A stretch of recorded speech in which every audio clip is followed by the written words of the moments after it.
Over the next week, Maria's demanding schedule as the new police chief kept her from being home during regular hours.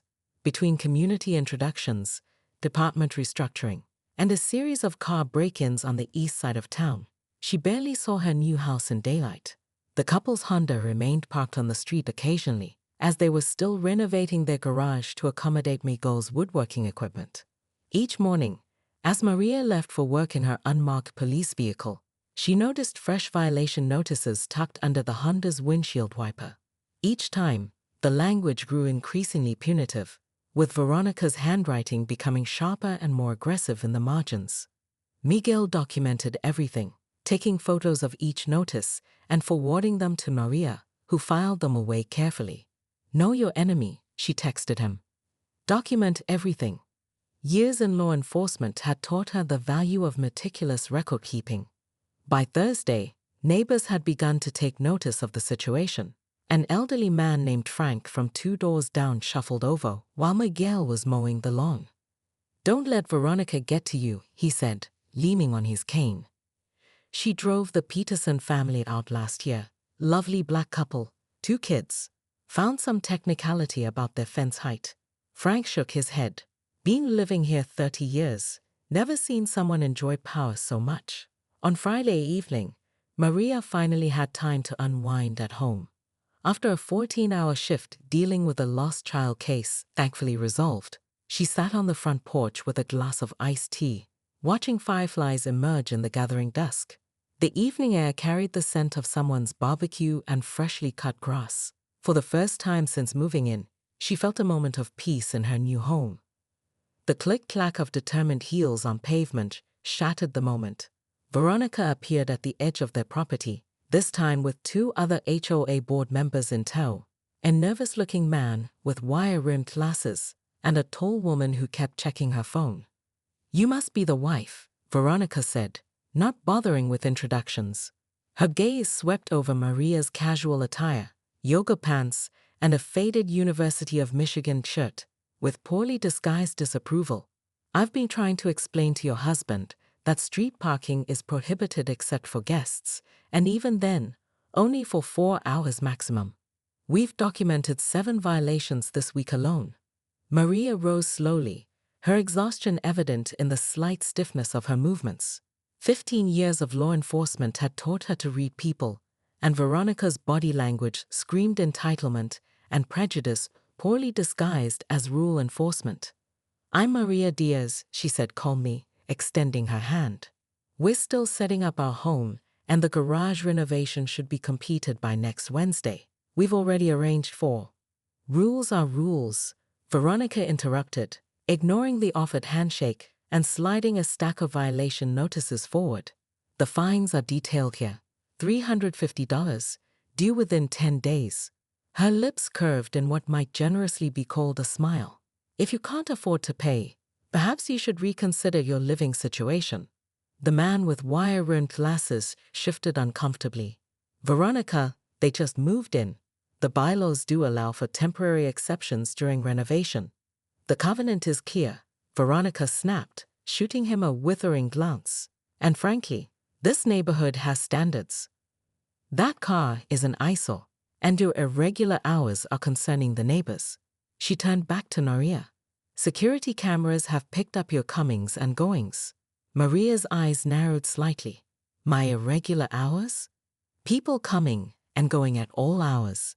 Some residents have noticed you leaving at 5 a.m. in uniform. If you're a security guard or something, that's fine, but please be more considerate. Mrs. Abernathy at number 287 is elderly and gets frightened by unusual activity." Maria simply accepted the violation notices without comment, maintaining eye contact with Veronica until the woman looked away first. Veronica clearly interpreted the silence as submission, her posture relaxing slightly as she prepared to leave. As the HOA members walked away, Miguel joined his wife on the porch, slipping a supportive arm around her waist. "You didn't tell her who you are?" he asked, voice low with amazement at his wife's restraint. Maria watched Veronica's retreating form for a moment before turning to her husband with a smile that would have made her officers at the precinct instantly wary. Not yet, she replied, thumbing through the violation notices.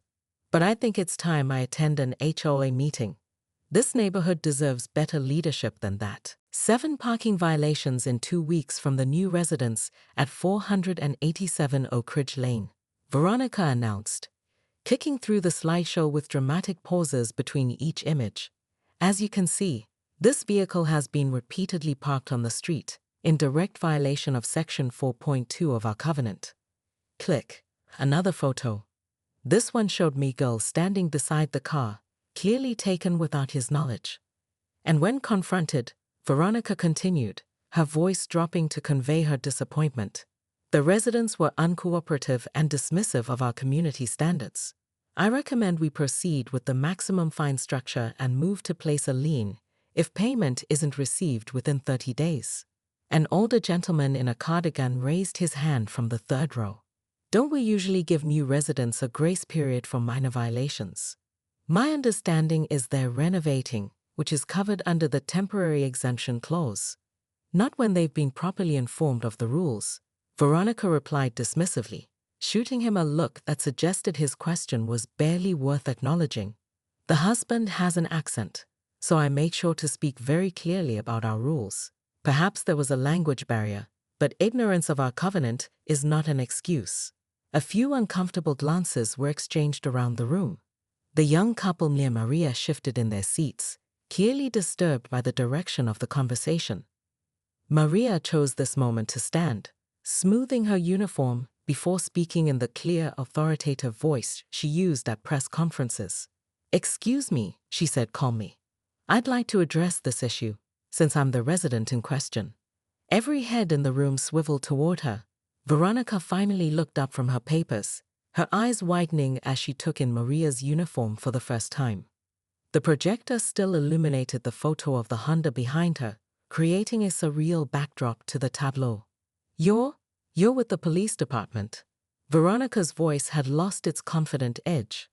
Maria walked purposefully to the front of the room, each step deliberate, her polished boots making a subtle but distinctive sound on the hardwood floor. The silence was absolute as she reached the podium. "I'm Chief Maria Diaz," she said, the corners of her mouth lifting slightly at the collective intake of breath from the audience. "My husband Miguel and I moved into 487 Oak Ridge Lane 2 weeks ago. And yes, that's our Honda you've been photographing without our permission." The room fell completely silent as Maria reached for the remote and clicked to the next slide, another surveillance photo of their home. "Now, I'd like to clarify a few things about both the parking situation and the way new residents are welcome to this community." The Oak Ridge Estates monthly HOA meeting was held in the community clubhouse, a stately brick building with pretentious white columns that Miguel had jokingly dubbed the mini White House. The meeting was scheduled for 7:00 p.m. on Tuesday, which would typically make attendance impossible for Maria. But she had specifically rearranged her schedule for this occasion, delegating an important budget meeting to her capable deputy chief. Maria arrived directly from work, still in her formal police chief uniform with its distinctive insignia, gold badge, and the 4 stars on each shoulder that signified her rank. She had deliberately chosen to wear her most official attire, pressed to perfection, and topped with the formal hat she typically reserved for public ceremonies. The effect was undeniably authoritative. The community room was already filled with about 30 residents seated in neat rows of folding chairs. A refreshment table in the back offered sad-looking cookies and lukewarm coffee in styrofoam cups. Maria signed in quietly at the registration table, noting how the young woman manning it did a double-take at her uniform before stammering a welcome. Maria took a seat in the back row, positioning herself where she could observe the entire room. Conversations hushed momentarily as neighbors noticed her uniform before resuming their chatter with increased urgency, heads tilting together as theories were exchanged. A young couple seated nearby kept sneaking glances at her, clearly trying to place if she was a new resident or official visitor. At the front of the room, Veronica was holding court at a long table with 4 other board members, too busy arranging her papers and adjusting the small gavel in front of her to notice Maria's entrance. She wore a tailored red blazer that somehow managed to look both expensive and aggressively formal, her blonde bob as immaculately styled as ever. "Let's begin," Veronica announced precisely at 7 o'clock, striking the gavel with unnecessary force. The room quieted immediately. "Welcome to the August meeting of the Oak Ridge Estates Homeowners Association. As always, we'll begin with the Pledge of Allegiance." After the pledge and approval of previous minutes, Veronica went through announcements with clipped efficiency. The pool hours were changing for fall, the landscaping committee needed volunteers, and 3 houses had failed the exterior maintenance inspection. Throughout it all, she maintained the artificial smile of someone who had practiced it in a mirror. "Next on our agenda, violations and enforcement," Veronica said, her voice taking on an almost gleeful edge as she pulled out a familiar stack of papers. "We have several new violations to discuss, but I'd like to highlight the most egregious case first." She nodded to a bored-looking young man who dimmed the lights, and a projector flickered to life. Maria raised an eyebrow as Veronica displayed photos of the Honda on the overhead screen. Multiple angles, multiple days, with timestamps meticulously noted in the corners. Captain Maria Diaz had spent 15 years building her career in law enforcement, recently accepting the position of police chief in the affluent suburb of Westlake. The timing couldn't have been better.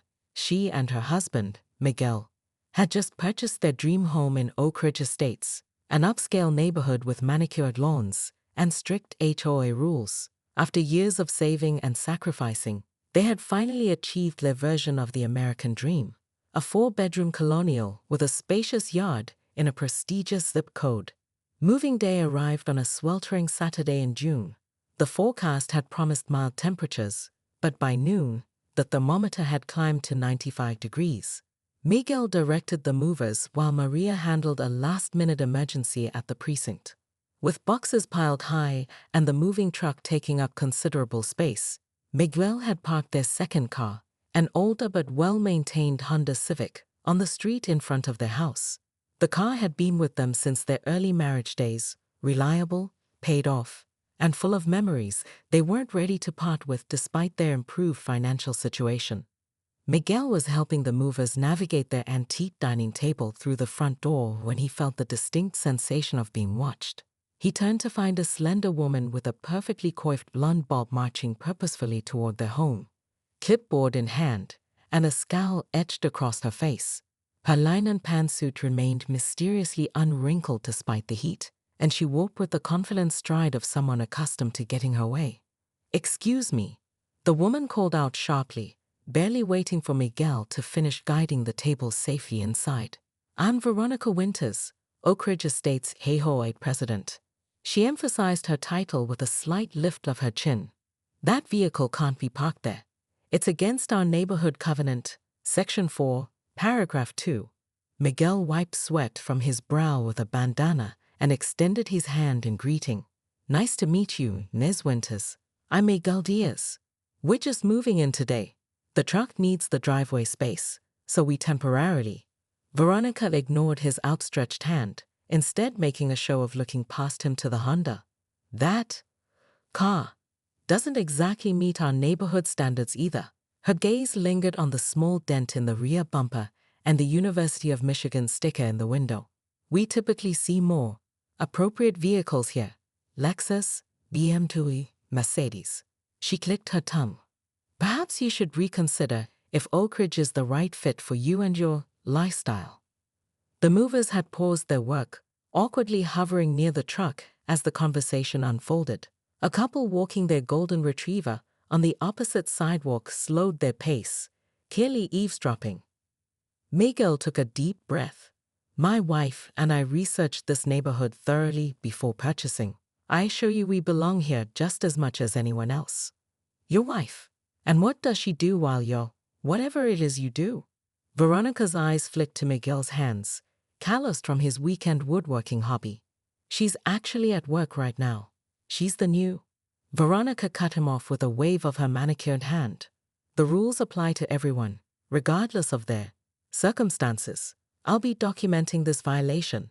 First offense is a warning, second is a $100 fine. Third is $250. Beyond that, we can place a lien on your property. She scribbled something on her clipboard. Welcome to Oak Ridge Estates, Mr. Dias. As she stalked away in her impractical heels, Miguel pulled out his phone, his jaw tight with restrained anger.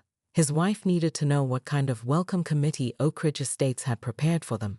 Maria had dealt with prejudice throughout her career, but to face it in their own new neighborhood. He glanced at the Honda, their faithful companion through difficult times, and made a silent promise not to move it until his wife came home. Some battles were worth fighting. The projector's light cast harsh shadows across Veronica's face as she stared at Maria, her mouth opening and closing silently like a fish out of water. The audience sat frozen, many leaning forward in their seats, not wanting to miss a word of what was unfolding. Even the board members looked stunned, except for the man in wire-rimmed glasses, whose expression bordered on poorly concealed delight. Veronica's face had drained of color, but she quickly attempted to regain composure, smoothing her blazer with trembling hands. Well, Chief Clears, she said, emphasizing the title with a nervous lift in her voice. We're certainly honored to have you in our community, but the rules do apply to everyone, regardless of position or occupation. Absolutely, Maria replied with a crisp nod. Her voice carried the same measured tone she used when addressing city council members who had underestimated her. Rules should apply equally to everyone when they're enforced properly and without bias. That's why I took the liberty of reviewing the HOA covenant before purchasing our home. She reached into her uniform pocket and pulled out her own copy of the HOA documents, dog-eared and highlighted with color-coded tabs protruding from the edges. The sight of it caused Veronica to swallow visibly. Section 7.3 regarding street parking, Maria continued, flipping to a heavily highlighted page, specifically states that temporary street parking is permitted during home renovation, moving, or special circumstances with prior notification to the board. She ran her finger along the text as she read, then looked up. I'd like this section entered into the meeting minutes, please. The secretary, a young woman with a pixie cut, nodded and began typing furiously. Maria flipped to another page. My husband sent this email to the HOA contact address the day before we moved in, notifying the board of our moving schedule and renovation timeline.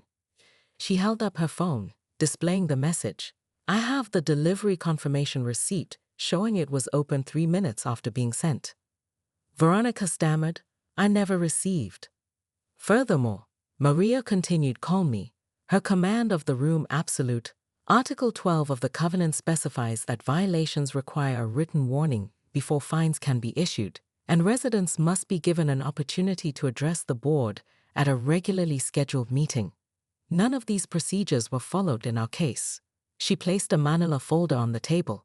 This contains copies of all 7 violation notices, none of which constitute a formal warning as defined in the bylaws. Rather, they move directly to imposing fines, which contradicts your own governance procedures. The HOA treasurer, a gray-haired man with reading glasses perched on his nose, cleared his throat. She's right, Veronica. That is the process. We've discussed this issue at previous executive sessions. A murmur rippled through the audience. Maria waited for it to subside before continuing. I'm also concerned about some comments made during our interactions that could be interpreted as discriminatory. Her voice remained professional, but took on a harder edge. My husband being told that perhaps we shouldn't live here after it was noticed he has an accent. Assumptions about our financial situation based on our older vehicle, which has sentimental value to us. Concerns about my irregular hours, despite the fact that first responders often work unusual shifts to keep communities like this one safe. The room had grown uncomfortably warm. One board member was frantically taking notes, while another looked like she wanted to disappear into her chair. In the audience, several residents were nodding, and the older gentleman who had spoken up earlier gave Maria a subtle thumbs up. As the new police chief, community relations are extremely important to me, Maria continued, her tone softening slightly. I believe in fair enforcement of rules with respect and dignity for all community members. In my professional experience, the best communities aren't the ones with the most rules. They're the ones where neighbors look out for each other and administration is transparent and unbiased. She turned to face the residents directly, deliberately turning her back to Veronica.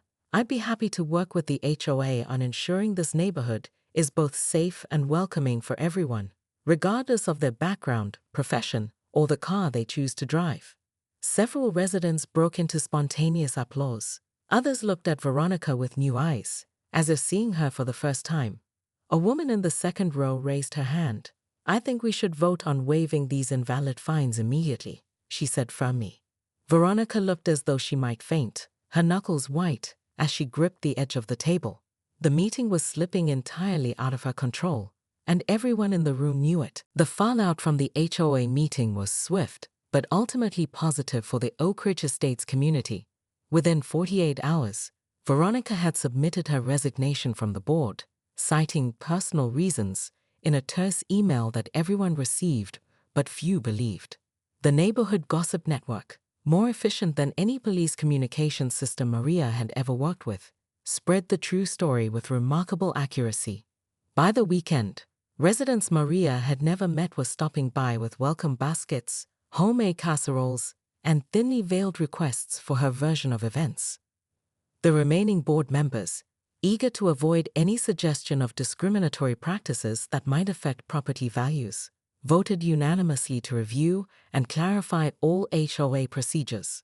The man with wire-rimmed glasses, David Kaplan, a retired civil rights attorney, personally volunteered to draft new guidelines that would ensure fair and consistent enforcement.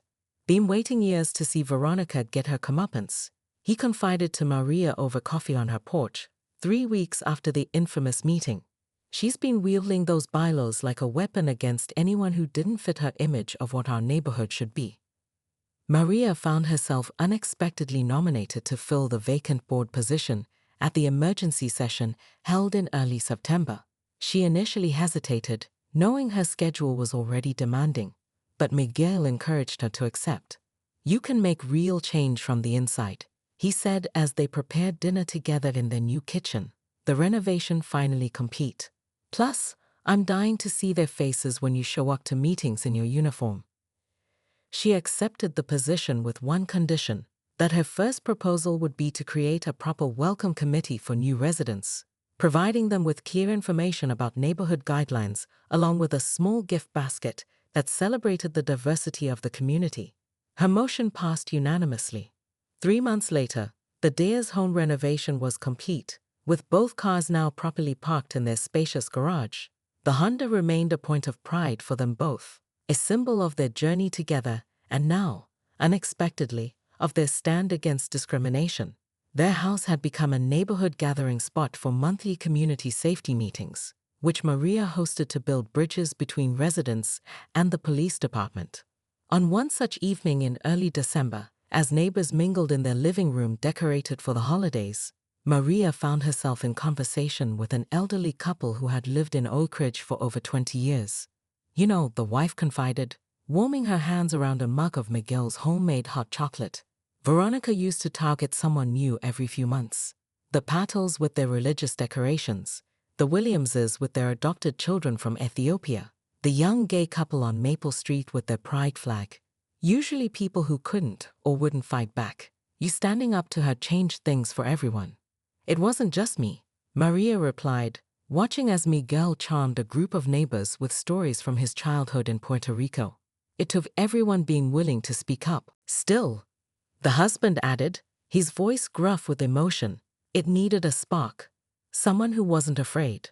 Miguel joined them, carrying a tray of his famous empanadas that had become legendary at neighborhood gatherings. "My wife has always fought for what's right," he said proudly. "It's why she's such a good police chief. She believes in justice, not just enforcement." Maria smiled as she looked around at their home filled with neighbors who had become friends. Through the window, she could see their outdoor decorations glowing alongside those of houses up and down the street, a unified community rather than disconnected properties. "Sometimes the most important community policing happens right in your own neighborhood," she said thoughtfully. "Building trust starts at home." As if on cue, they spotted headlights through the window, A moving truck pulling up to a house down the street, despite the late hour and light snowfall. New neighbors arriving just before the holidays. Maria shared a knowing glance with Miguel and nodded toward the kitchen, where they had prepared 3 welcome baskets in anticipation of new arrivals. "Shall we though introduce ourselves?" she asked Miguel, who grinned and took her hand. "Absolutely. I'll bring the empanadas. No one can resist them," he said with a wink. "And I'll tell Frank to put on some coffee for them. December's a cold month to be moving." Behind them, the neighborhood they had transformed continued its evening gathering, now a genuinely welcoming community rather than just an enforced set of rules. As Maria and Miguel stepped out into the gentle snowfall to welcome the newest residents to Oak Ridge Estates, she couldn't help but think that sometimes the most powerful way to change a community wasn't through authority, but through simple human kindness and the occasional strategic use of a police chief's uniform. The end.